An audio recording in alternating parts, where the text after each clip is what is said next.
Locally, new figures show the number of people living in poverty stood at 1.16 million last year. That's 10,000 more than in 2011. As part of efforts to fight the problem, the Hong Kong Council of Social Service has unveiled a $4.8 billion proposal to help poor working families. Joao da Silva has more. Despite an improving economic environment, the number of poor in Hong Kong in 2012 was higher than the year before. Among the most worrisome trends identified by the Hong Kong Council of Social Service in its latest report is an increase of 6,000 poor working families. We see that there are more families falling back into the below the poverty line. Is because the whole economy has increased. The household income in general has increased, but for the lower income groups, their situation has not increased. The social workers say the reason more working families fell through the cracks in 2012 is because the minimum wage is being adjusted only every second year.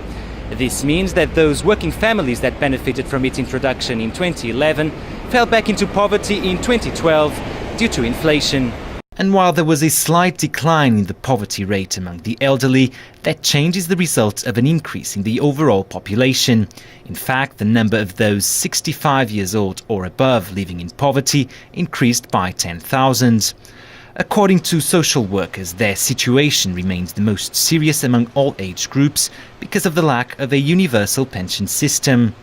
To tackle poverty, the Hong Kong Council of Social Service has made a number of recommendations. A key suggestion is the introduction of a low-income supplement aimed at supporting working poor households, subsidizing family with children and extending extra support to the elderly and the disabled. The supplement would consist of a subsidy of between $1,600 and $3,230 a month, depending on household size, that would be given in full to families earning half or less than half the median household income.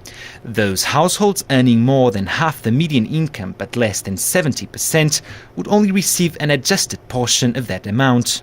An estimated 190,000 families would benefit from the proposal at an estimated cost of $4.8 billion. Joao da Silva, TVB News.